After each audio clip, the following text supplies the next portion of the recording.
Assalamualaikum warahmatullahi wabarakatuh.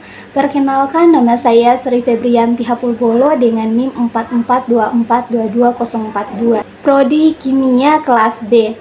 Saya akan menjelaskan materi tentang fosforilasi oksidatif. Pokok pembahasannya yaitu pengertian fosforilasi oksidatif, tujuan fosforilasi oksidatif, peran fosforilasi oksidatif, dan langkah fosforilasi oksidatif. Selanjutnya saya akan membahas apa sih fosforilasi oksidatif. Fosforilasi oksidatif adalah proses di mana energi yang diperoleh melalui degradasi molekul dari makanan seperti glukosa diubah menjadi ikatan dalam molekul adenosin trifosfat atau ATP. Ini adalah tahap terakhir dari respirasi sel, proses memperoleh energi yang dilakukan oleh beberapa organisme dengan adanya oksigen atau proses aerobik, dan di mana produksi ATP terbesar terjadi di sebagian besar sel. Nah, selanjutnya ada tujuan fosforilasi oksidatif. Fosforilasi oksidatif bertujuan untuk menghasilkan ATP dan mereduksi gas oksigen menjadi air. Nah, selanjutnya ada peran fosforilasi oksidatif terbagi menjadi dua, yaitu transfer elektron eukariotik dan transfer elektron prokariotik. Yang pertama, saya akan menjelaskan transfer elektron eukariotik. Pada eukariota, estimating pada sistem transport ini menggunakan energi yang dilepaskan dari oksidasi NADH untuk memompa protein melewati membran dalam mitokondria. Hal ini menyebabkan proton terakumulasi pada ruang antar membran dan menghasilkan gradien elektrokimia di sepanjang membran. Energi yang tersimpan sebagai energi potensial ini kemudian digunakan oleh ATP sintesis untuk menghasilkan ATP.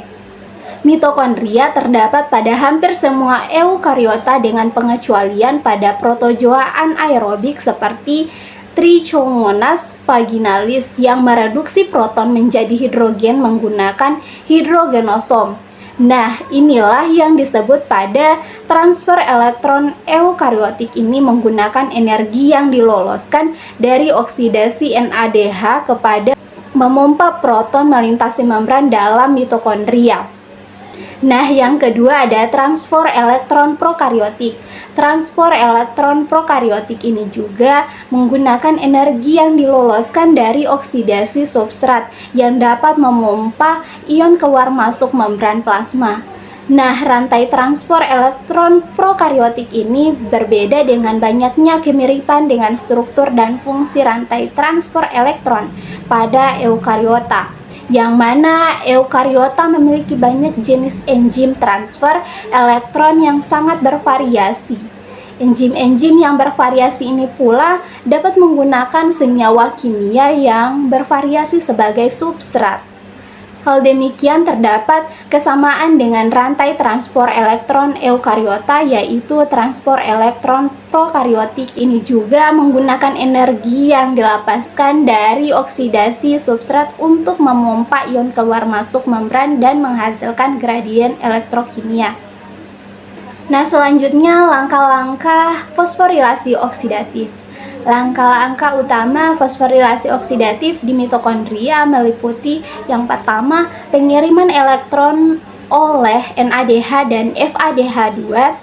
NADH dan FADH2 tereduksi mentransfer elektronnya ke molekul di dekat awal rantai transport.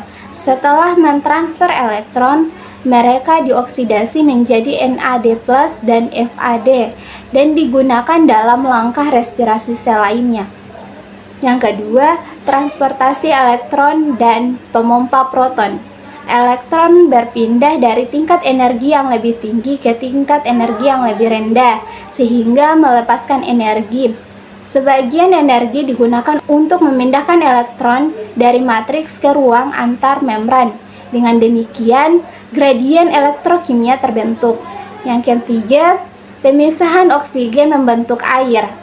Elektron kemudian ditransfer ke molekul oksigen yang terbelah menjadi dua dan mengambil H+ untuk membentuk udara. Yang keempat, sintesis ATP. Ion H+ melewati enzim yang disebut ATP sintase sambil mengalir kembali ke matriks. Ini mengontrol aliran proton untuk mensintesis ATP. Yang kelima, kemioosmosis. Fosforilasi oksidatif menggunakan reaksi kimia yang melepaskan energi untuk menggerakkan reaksi kimia yang membutuhkan energi. Kedua rangkaian kemajuan ini berpasangan dan saling terkait. Elektron yang mengalir melalui rantai transport elektron merupakan proses eksergonik dan sintesis ATP merupakan proses endergonik. Proses kedua ini tertanam dalam membran. Akibatnya, energi akan ditransfer dari rantai transport elektron ke ATP sintase melalui pergerakan protein. Proses ini disebut sebagai kemioosmosis. Proses endergonik adalah reaksi kimia di mana energi diserap. Akan terjadi perubahan energi bebas dan selalu positif. Proses eksergonik merupakan reaksi kimia yang di dalamnya akan terjadi aliran energi positif dari sistem ke lingkungan sekitar. Reaksi kimia juga dianggap eksergonik jika terjadi secara spontan.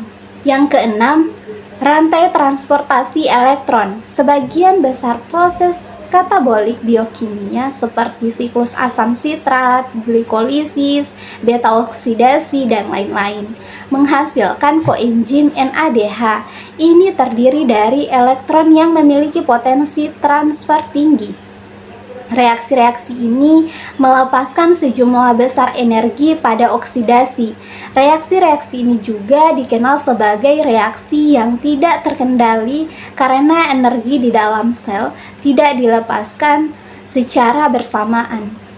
Elektron dipisahkan dari NADH dan kemudian dipindahkan ke oksigen dengan serangkaian enzim yang melepaskan sejumlah kecil energi. Semua rangkaian enzim yang memiliki kompleks ini dikenal sebagai rantai transport elektron. Rantai ini dapat dilihat pada lapisan dalam atau membran mitokondria. Garam asam suksinat juga dioksidasi oleh sistem transportasi rantai elektron ini.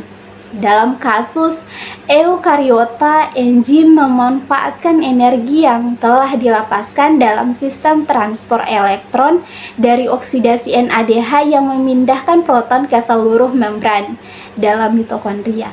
Hal ini menghasilkan pembentukan gradien elektrokimia di seluruh membran.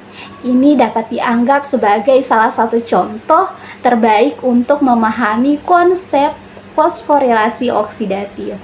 Terima kasih. Wassalamualaikum warahmatullahi wabarakatuh.